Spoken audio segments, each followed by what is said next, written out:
All right. Well, it's the boy, comedian Edwin-Douglas, and you're on your Mike and Soul Radio Talk Show, right along with my co-host, the one and only, the Boudin Man, and also my DJ sidekick, Uncle Ben. Ladies and gentlemen, I want everybody to sit back. This is another exclusive interview. We had several before, back few weeks ago, one with Wendell. We had one with Chris Jasper. We had one with Cheryl the Pearl. We had one with Judge Joe Brown, and many others. But today is another exclusive interview. He is an author. He is a motivation speaker, better known as the comeback coach. Ladies and gentlemen, please welcome to the show, Ed Hennings. How you doing, my brother? I'm good, man. I'm glad to be on with you this morning. Great. Well, before we get deep into the interview, tell everyone when you were a kid and you had a dream and you held on to that dream and you said to yourself that one day I am going to become what? Man, the possibilities was endless. I was like, any other child, just dreaming, and I could do anything at that point, and you 8, 9 years old, and you watching athletes, you watching entertainers, you looking on TV, and I grew up in the MTV Friday night videos era.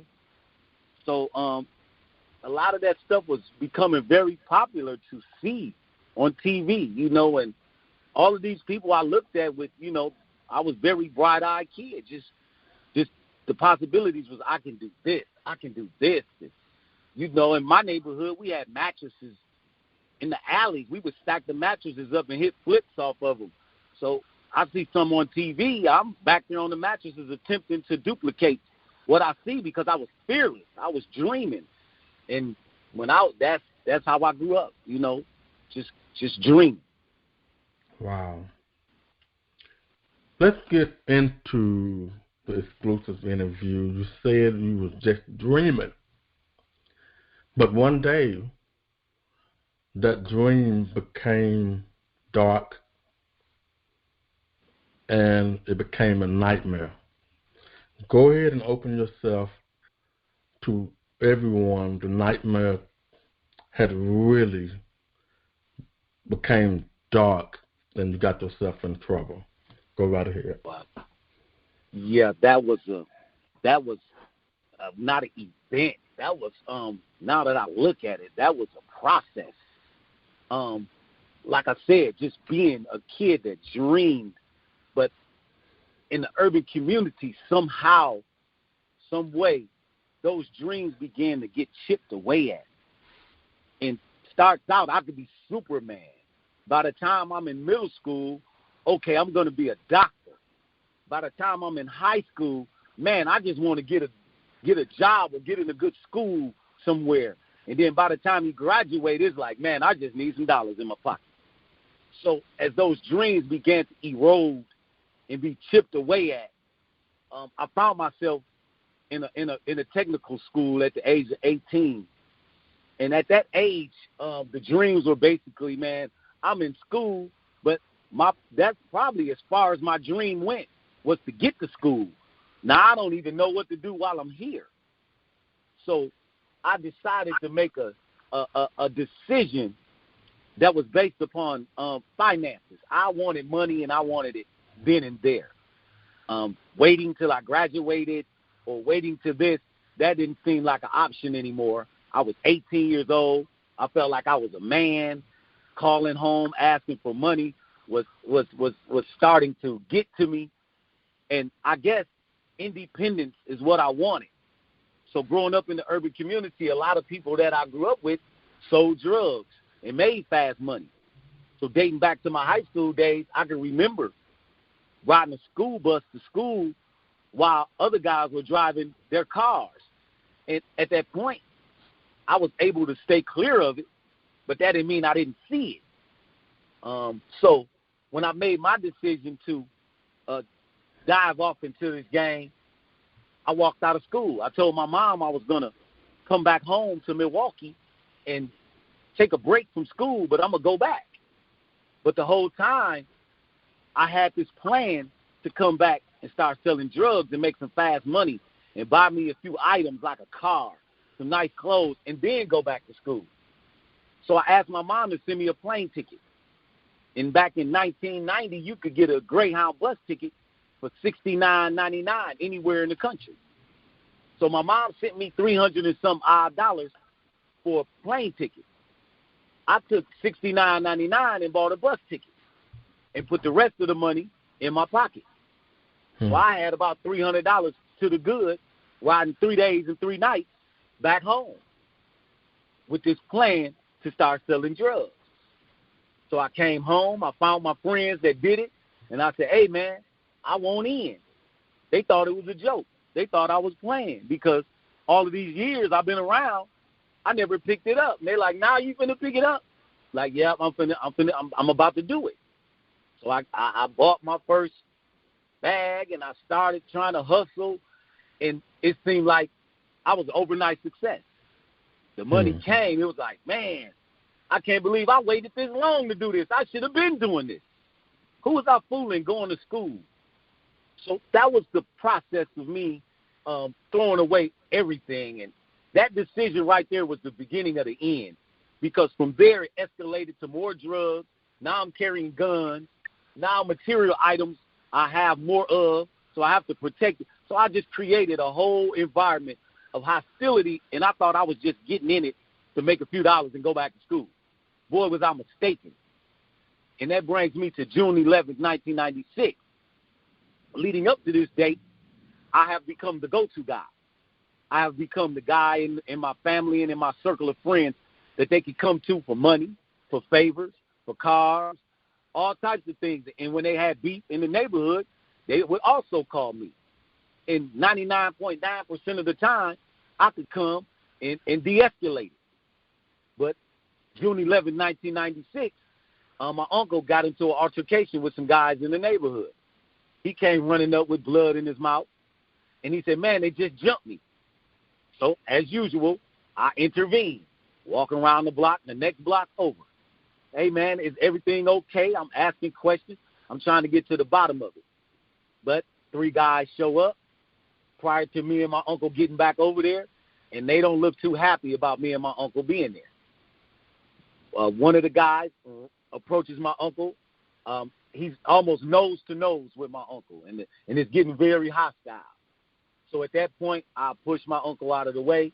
I thought he was about to do something to him, and I pulled out a gun that I was carrying, and I shot 2 times. At that point, it was total chaos. People started running out of yards. People started running from across the street. And mind you, it was just me and my uncle, and there was about 30 other individuals out there. It may have been 20, but in my mind, it seemed like 100. So at that point, like I said, it was just chaotic. People were running all over the place. Never seen any blood. Never seen anybody fall. It was just everybody was running. I was still shooting because I didn't know who was coming after me and my uncle. But the end result was later on that night, I was picked up and I was arrested and charged with first-degree intentional homicide, a mandatory life sentence. Wow. There's so many young men and women have gone through situations and family members do not know what they're doing, how they're living, and end up going to prison, end up going to jail. And there's a lot of people who never been to jail or prison. Could you tell us the first day experience, the moment you walked through the process of going to prison? Okay, let's start with the jail, like going to jail and just sitting in your county jail waiting trial, because no one basically goes straight to prison. I went to jail and I'm sitting in the county jail, and I'm waiting for my trial to come up, because now I'm pleading self-defense to my uncle. I'm sitting in county jail for maybe 6 months before I even get to trial. So during this time, I'm having conversation after conversation with myself.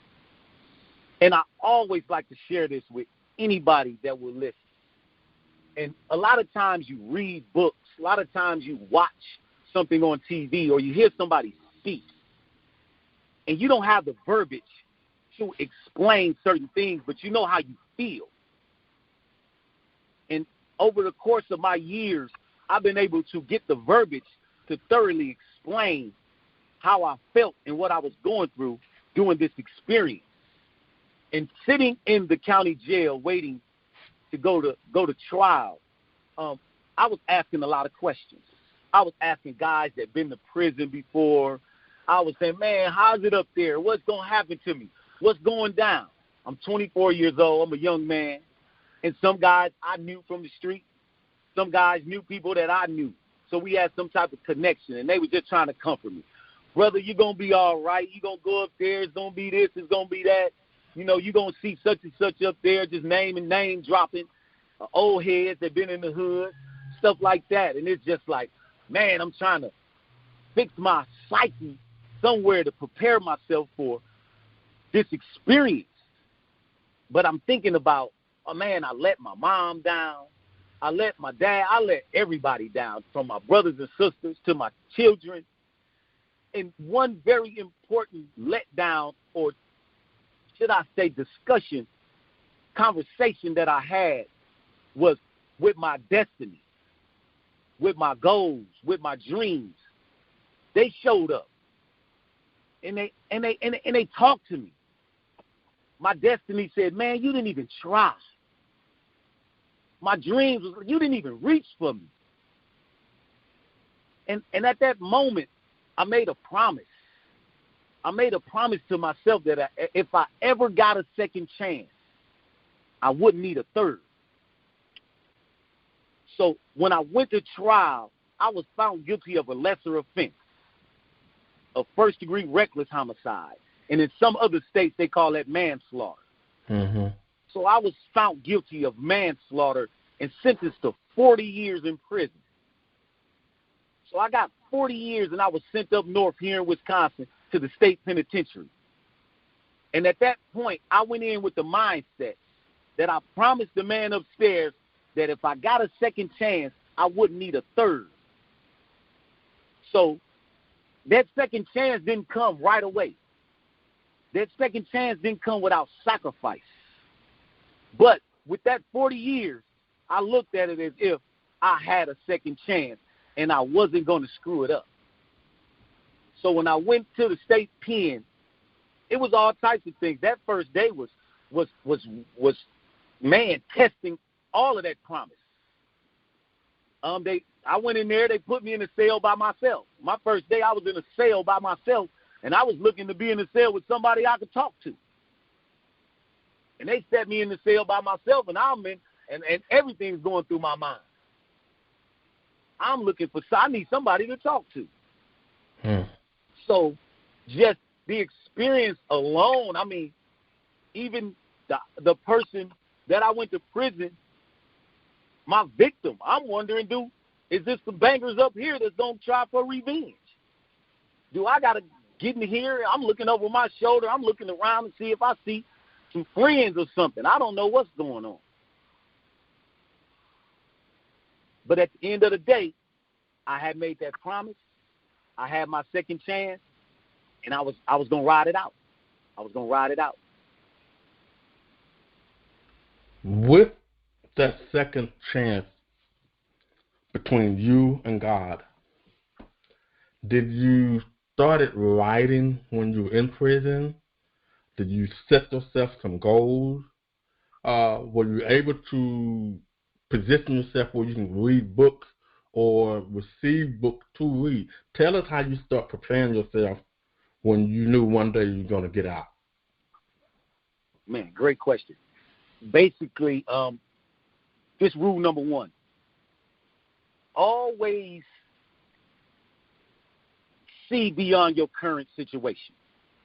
Try with all your might to vision your life and what you want that to look like after the adversity, after the trials, after the opposition. Just vision your life. This is what I want my life to look like, all the way down to your socks if you can. Vision what you want your house to look like, what you want your career to look like. And more importantly, what do you want your character? Who do you want to be after this challenge is over with? What type of man do you want to be? And once you can vision that, now you can start taking the steps necessary to see that vision come to fruition.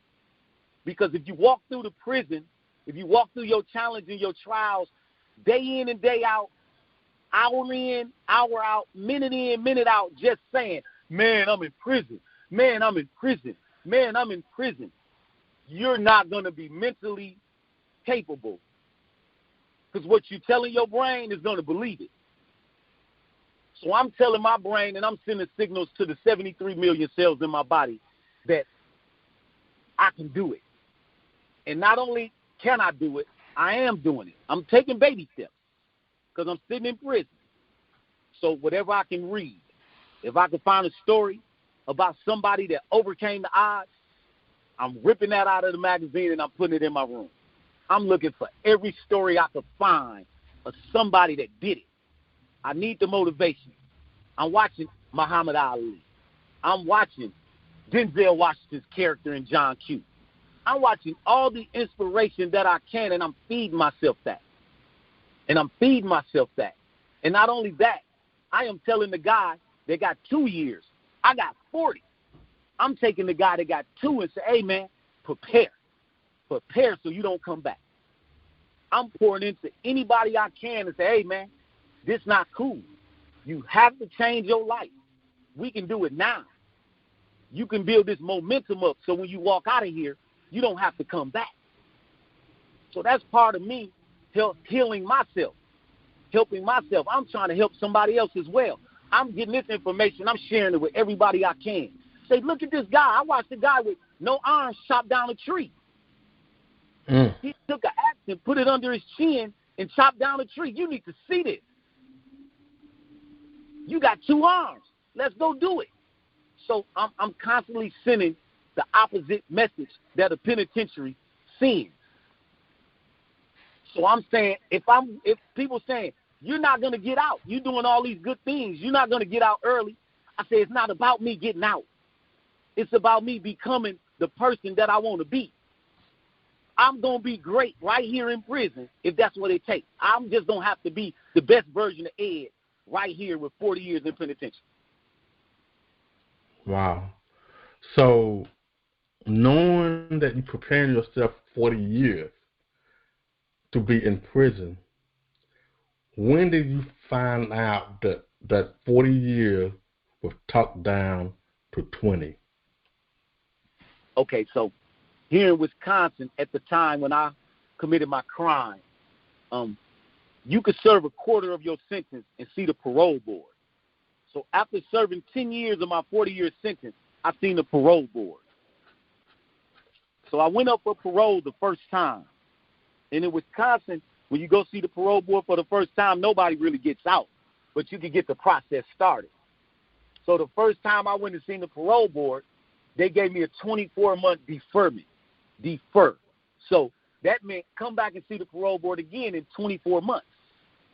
So year number 12, I go back and see the parole board again. And they say, come back and see us in 18 months. So another year and a half, I go back. They say, come back and see us in 12 months.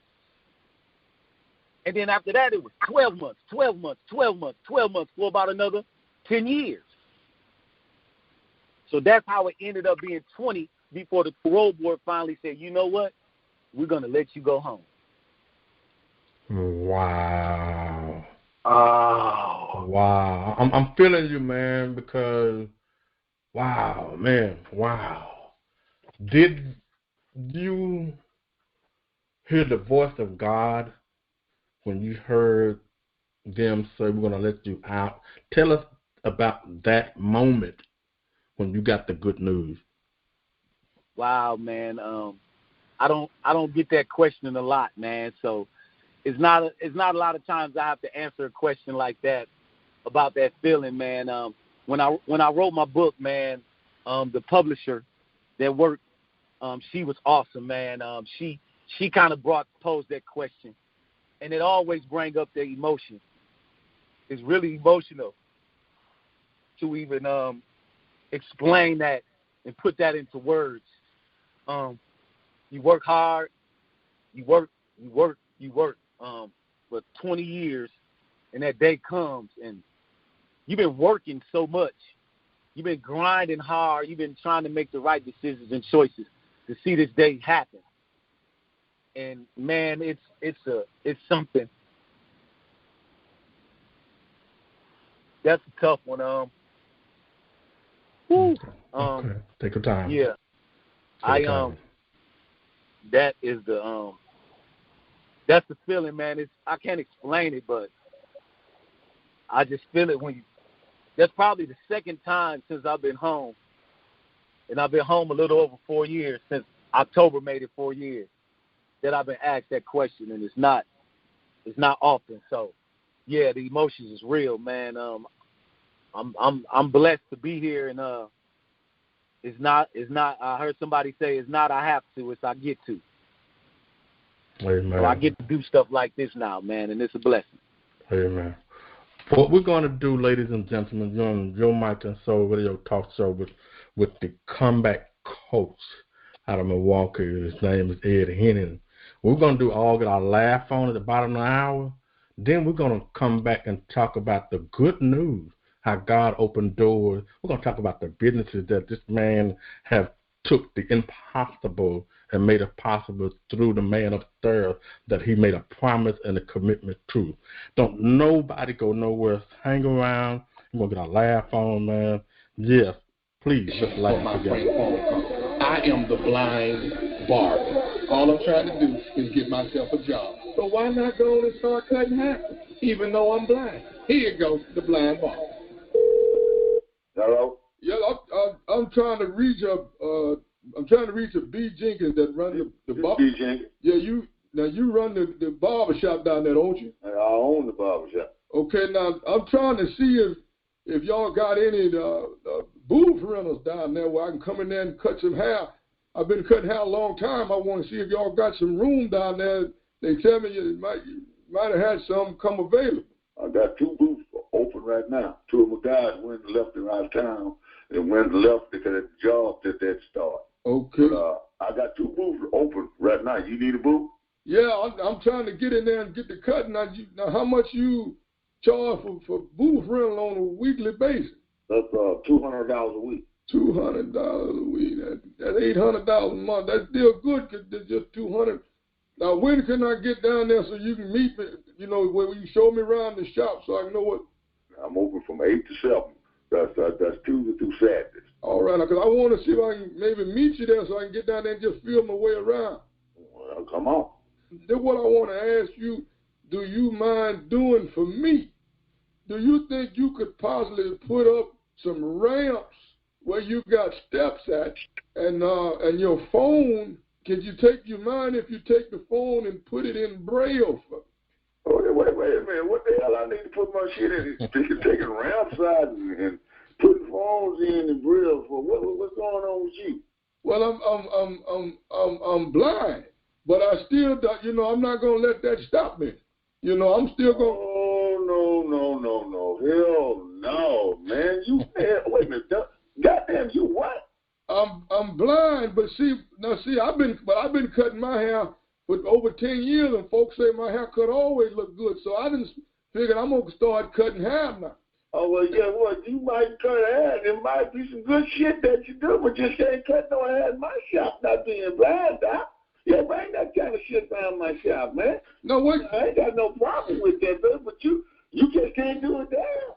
Well, wait now, because now you see this is what they call discrimination. You can't do that. You can't discriminate from people just because they got some type of handicap belongs to them.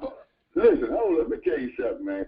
I'm not trying to put you out of business. That's doing what you need to do, but you just can't do that shit at my shop, man. I don't care if it calls discrimination, repugnation, or what. Not at my shop, not at B. Jenkins' shop. You just can't do it, baby. Listen now, I know how to cut hair. I know how to give folks a lining and stuff like that. Now, I ain't tried to use no razor, nothing like that. No, man, come on, dude. Listen, can't you find something else to get into besides trying to cut hair? Well, this what I like though. This I feel like this my calling. You see, and that's what my name is. My name is Lonnie. You just can't do it at my shop. I'm sorry. No, see now that's what I don't care to hear something like this here. Now I'm calling you like a man. I got the qualifications and I'm able to do it. And I want to be able to come down there. And I told you what I tell you. I said I wanted to feel my way around. Didn't I say that? You don't need to feel your way back. I need you to be able to see what you're doing. I mean, I don't care about you being able to cut no hair being blind. You got to be able to see to do that shit. This could probably do wonders for your shop. People will come from miles around to see somebody like myself cutting hair. That kind of shit in my shop. Did you hear what I said? I heard what you said, but I'm saying, but see now what I don't want you to do is make me mad about this, because I don't, now. You don't get mad about something that belongs to me. I'm offering, and you telling me the shit that you're blind. I can't help you when you blind, man. What's going on with that? Now listen, I'm gonna tell you this here, and I'm gonna tell it to you straight. I'm coming down there to that barber shop. I'm going to feel these boots out, and I'm going to start cutting. Now, one thing I don't want to do is have to get into no tussle with you. Now, I don't want that. Don't worry about getting in no goddamn tussle with me. If you bring your ass up in my shop, talking about you going to cut it, it's going to be some discussion. It's going to be some goddamn furniture moving around up in this mother. Well, damn it, I'm coming down there, and I'm coming down there this evening. Now, one thing you bring your ass nowhere. You better keep your ass away from my shop. You gonna get your ass whooped by a blind man. Is what you gonna do. You ain't gonna see it coming either. You hear me? Bring your goddamn ass on. Bring your ass.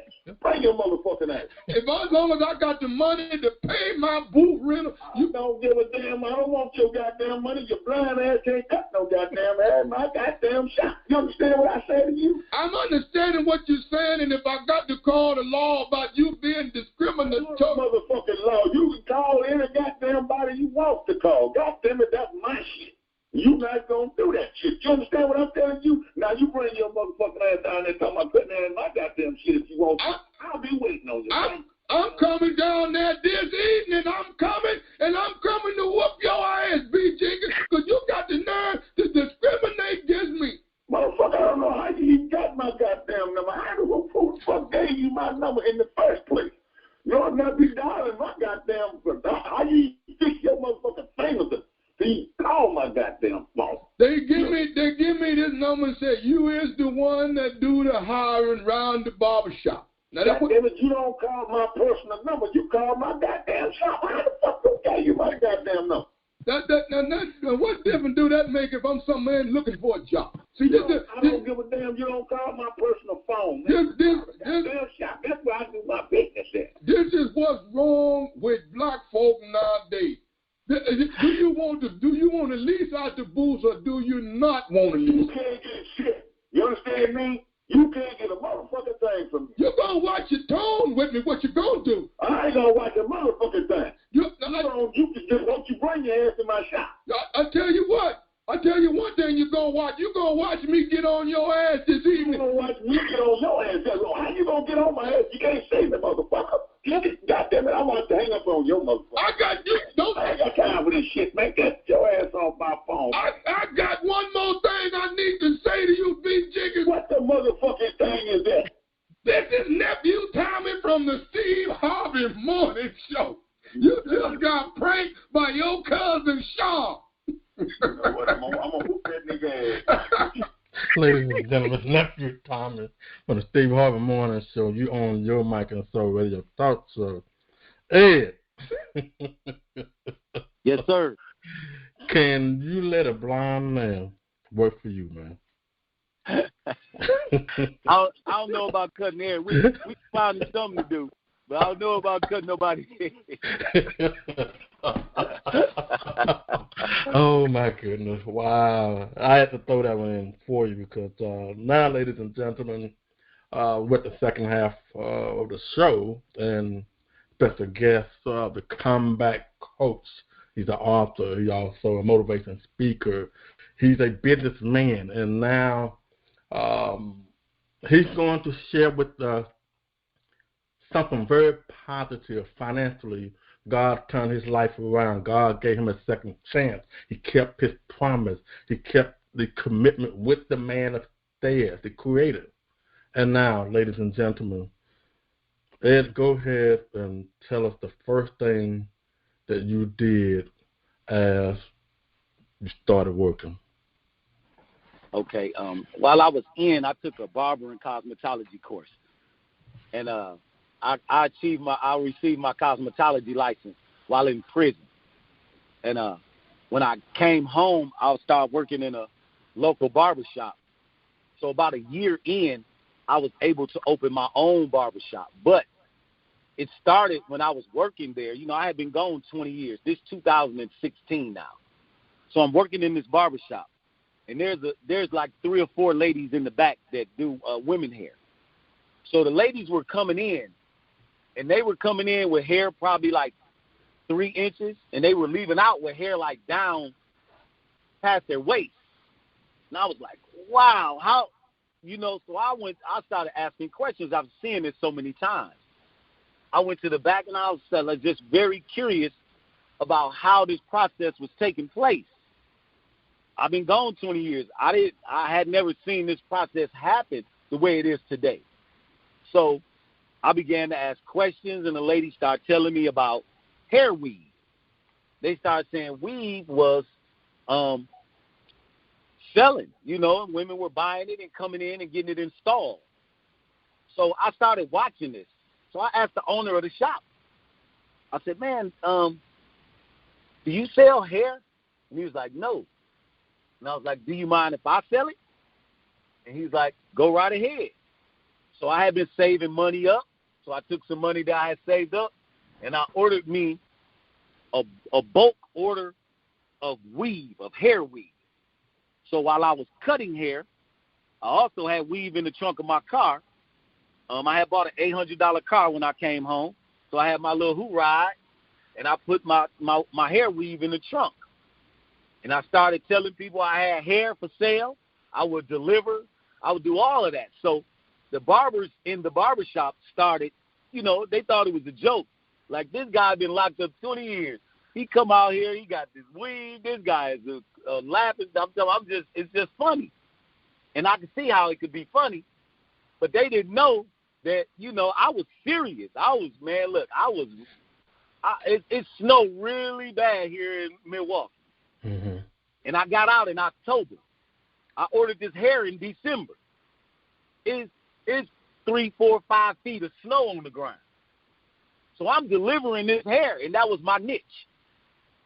The ladies start ordering for me because I delivered. They could go to the salon and say, hey, I'm at such and such salon. Could you bring me 24-inch, 12-inch, 22-inch? Mm. Now I jump in my $800 hoot ride, and I'm going through the snow, getting them that hair. And it started building and building and building. And that joke, it wasn't funny after a couple months because I was selling more hair than I was cutting hair. Wow. And I saved up enough to open my own barbershop. Amazing. Wow. So day number 1, when you open your barbershop, were the word was out that they can come to your shop and work? Did you just go out and scout or did some recruiting? Tell us about that. Okay. The shop I originally worked at, mind you, I started out making $7.25 an hour, just to throw that in there. But yeah, I when they see me, you know, preparing to leave and go on my own after a year of working there, a couple guys approached me about working with me, and even the owner had suggested that one of the guys come and work with me. So when I started, I had built some friendships with a couple of guys that no longer worked at the shop I was working at, and stuff like that. So I had built a couple relationships. So as I was preparing to open my own business, I had, called those guys up and say, hey, man, are you still cutting hair? It's like, nah, I'm not cutting right now. I was like, well, do you think you want to get back in the game? So there it was. One guy took, a lot of them said, no, I'm done. But a couple guys said, yeah, I'm going to get back in the game. So they got back in the game with me. Amazing.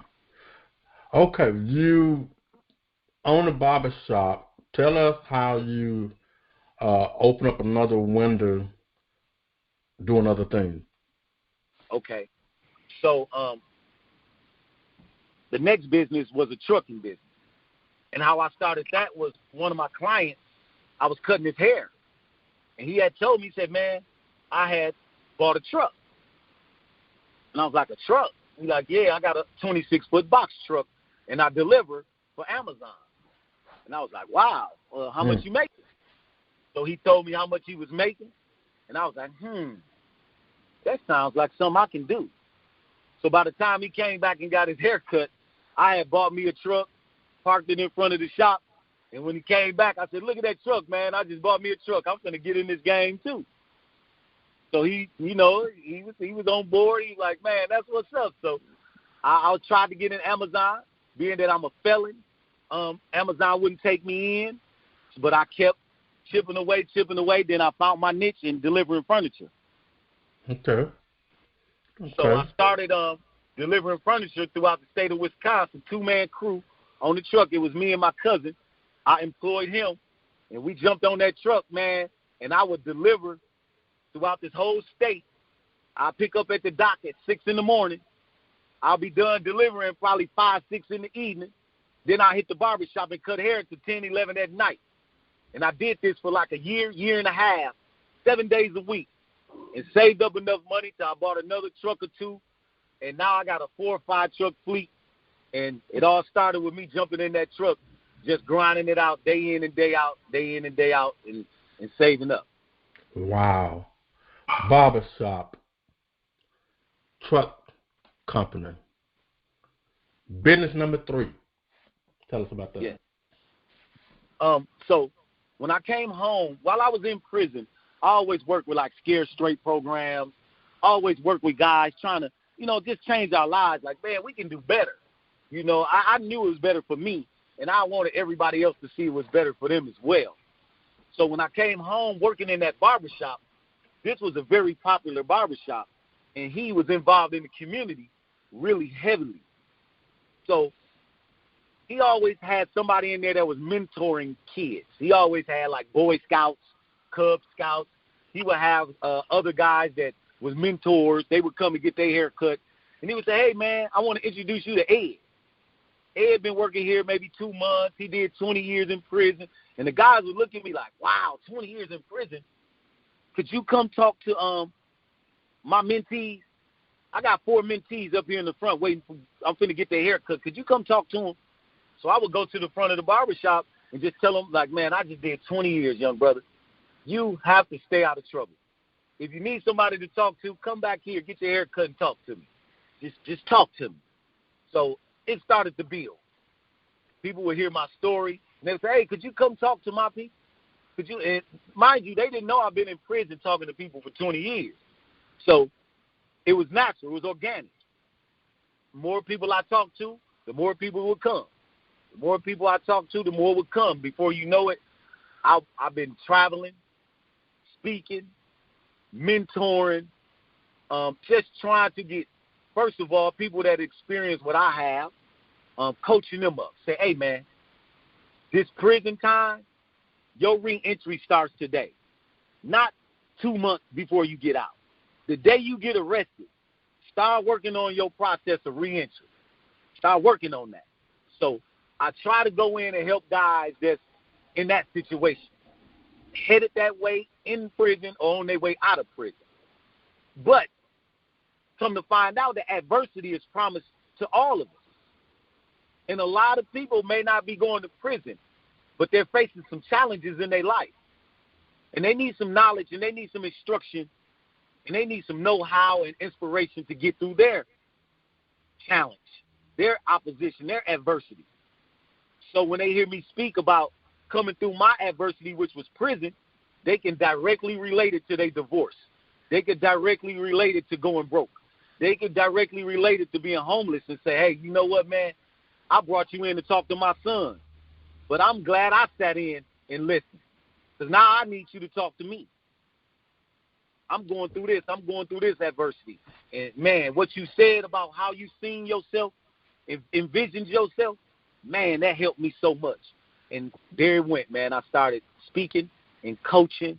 I jumped on the speakers tour, been traveling this year from Mobile, Alabama to Denver, Colorado to Memphis, Tennessee, just speaking and mentoring and just seeing people, you know, make some change in their lives, man. And that's how the third business came about. All organic, man, just organically helping. Wow. And number 4, you turn yourself into an author, and that book is titled The Answers. During the whole interview, all we have heard the answers that people need to hear. Tell us what made you become an author. Okay, so working at that barbershop, once again, people came in and said, man, you did 20 years, you should write a book. I'm like, nah, that's not really in the cards right now. I haven't did anything. Just walking out of penitentiary is not inspirational. People really don't care about your story until you win, right? So understanding that I embraced my journey early on in my penitentiary time was to know that I have to show people what it looks like. Somebody needs to know what it looks like. And what I mean by that is falling down and getting back up. Somebody needs to know what that looked like. So I knew early on I had to be the person. I embraced my journey. I got to be the person that do this time, but I have to come back. That's where the comeback coach starts. I have to come back. I have to shake back from this, not just get out. So I know I have to get out and achieve some things that's worthy of some kid, of somebody to look and say, man, if that guy can do that, I haven't did one day, I can do that as well.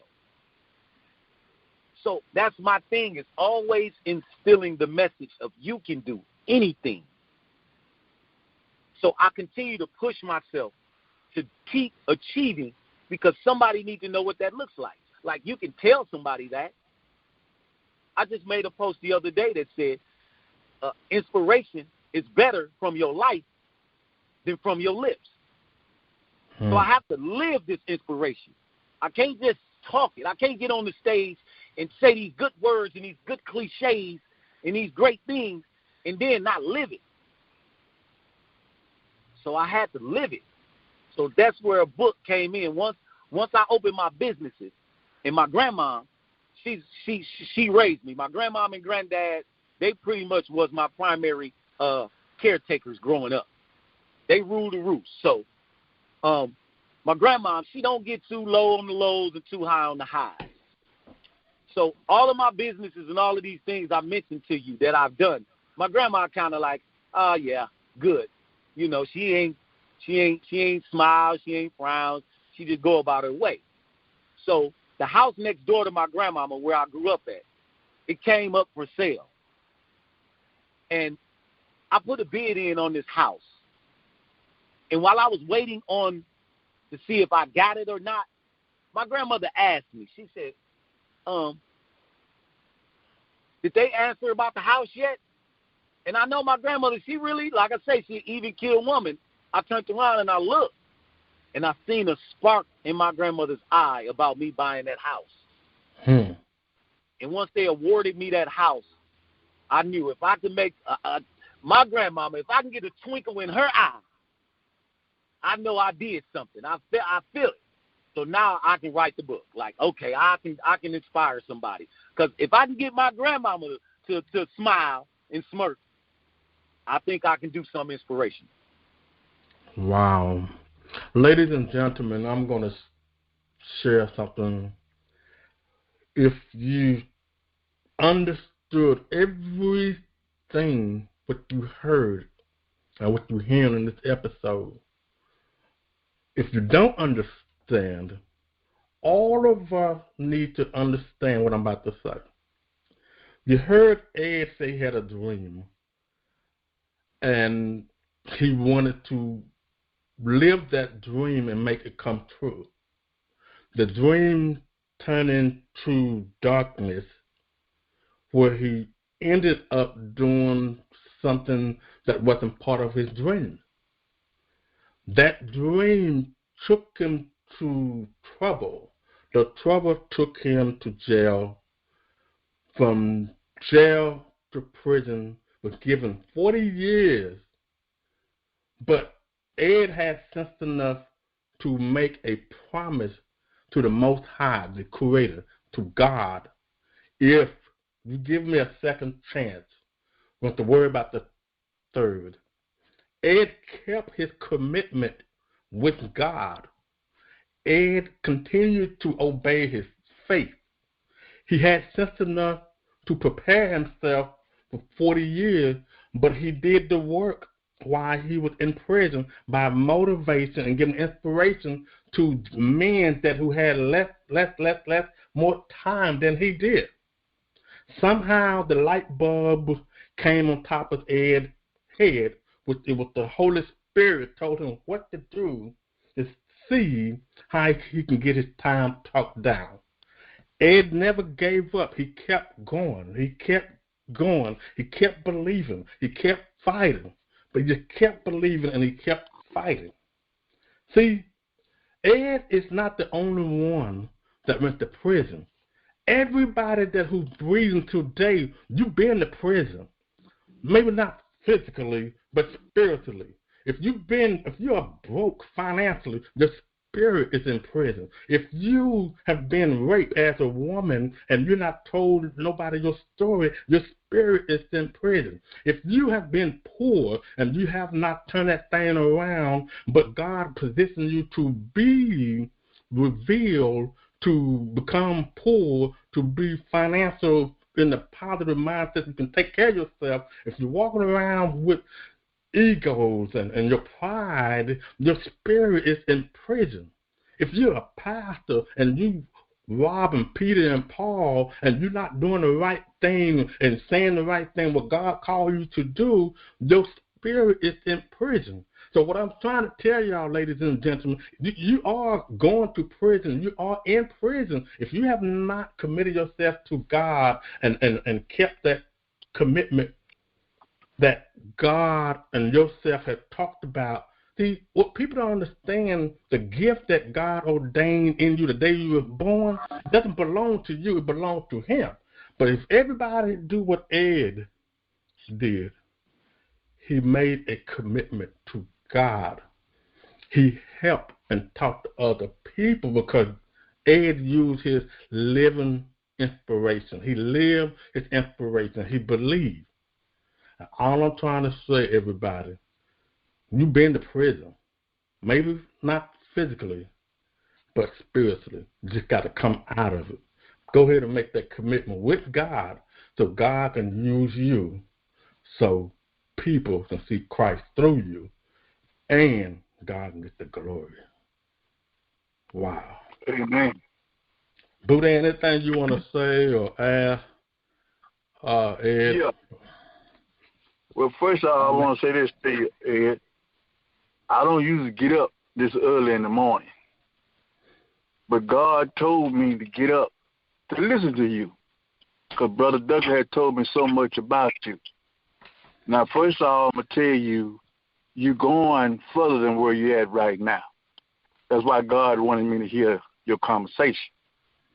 Now, that dream you talking about, I had a dream when I first come to Dallas. Nobody know what my dream is. And I was a hustler on the street for 40 years. But the dream that I had haven't came yet. You follow me? Yes, now, that dream is getting ready to come now. But God worked in mysterious ways. So God wanted me to hear you because God is definitely in your life. And your life going to get bigger than, you got 4 jobs now. You say you got your own 4 business? Well, what God is telling me, your really destiny is to talk to people and let them know that they can make it. So you will probably be bigger than Les Brown. That's all I'm going to say. Wow, man. Wow, nigga chose, excuse my French, he chose Les Brown. I was waiting on you to say Michael Jordan or something like that. Les, we're all bigger than Les. Les ain't doing nothing. Les ain't doing that much. But opening. Let me say this about it. But let me say this. Speaking game. Let me say this. Les Brown is a motivation speaper. I know Les. And that's what Ed is, a motivation speaker. Ed, I was looking for the new, like you got LeBron James, era, you got Michael Jordan era. He went way back. How about saying he's gonna be bigger than when God is going to take Right. Les Brown. Hey, Gladys Knight taught him, but we're saying God. Well, he's gonna be huge. I'm gonna say he's gonna be huge. Hey, but he's gonna be huge. From what God let me know, he's gonna be huge. All that was Gladys Knight loaning some money. That's all I'm saying. But we have fun here. Yeah. On the show, Ed. But before we let you go, Ed, if anybody wants to book you, reach out to you, go ahead. The mic is yours. Tell everybody where you can be reached, how they can book you. Go right ahead. Okay. First of all, for those that want to book me for any type of speaking engagement or mentoring or coaching, you can go to edhennings.com. You can follow me on LinkedIn and Instagram and Facebook as well. On Facebook, I'm Ed Hennings. On Instagram, it's Ed Hennings 1. And on LinkedIn, it's Ed Hennings. That's pretty much, in a nutshell, where you can find me at. On Instagram, Facebook, LinkedIn, and for any private sessions, you can hit me up on edhennings.com. I need to say one more thing before you go. I need you, Ed, do you have a YouTube or social media on the site where people can see you and listen to you? Yes. As I said before, Instagram probably would be great.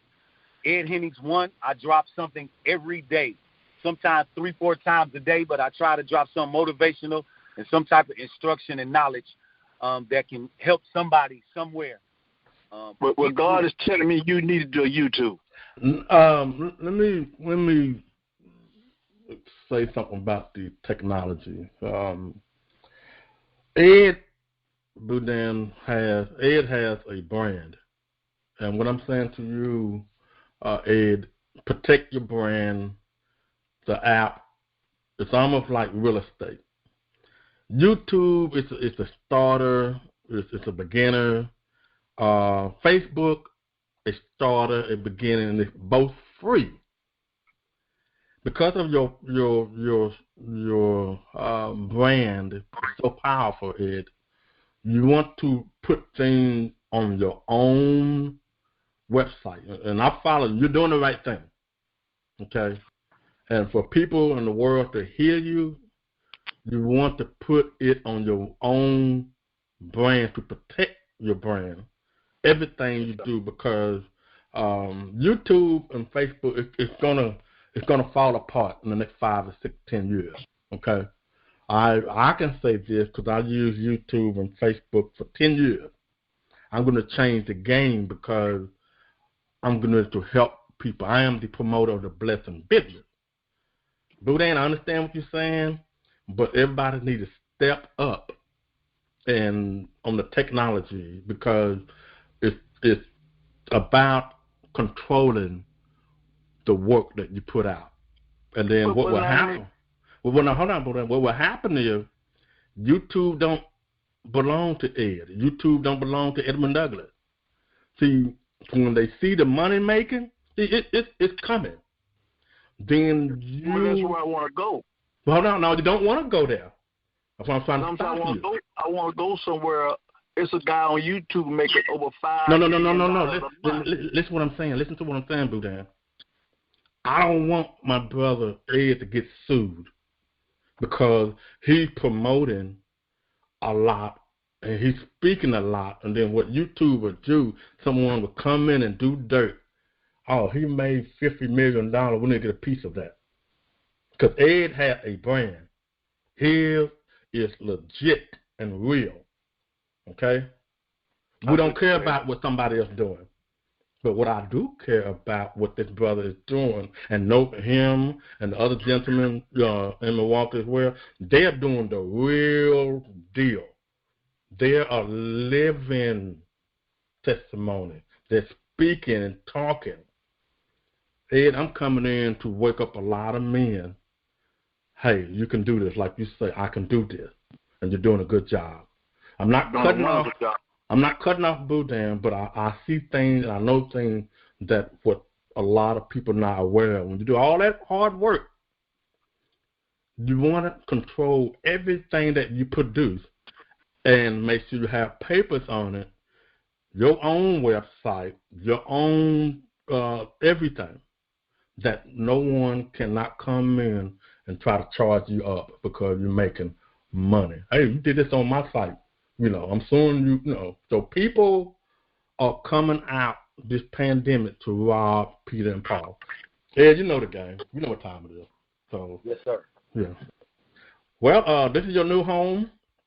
Like I said, when we get off, we would have changed contact, and I meant what I said before we got on the air, and we need to meet, and we're going to make this happen. And I must say I'm proud of you. I'm glad I had the opportunity to hear your voice, the testimony. I follow you. Man, this is amazing. Ladies and gentlemen, one more time, this is the comeback man. This is the comeback coach. This is the comeback platform. His name is Ed Hennings. Yes, sir. Proud of you, brother. Man, I appreciate it, man. Gratitude. All right. Well, we're going to close. We're going to get out of here. Hang on. And until next time, this is your boy, comedian Edwin Douglas, on Your Mic and Soul Radio Talk Show, right along with the Boudin Man and, of course, the one and only Uncle Ben. Until next time, peace, and may God bless y'all.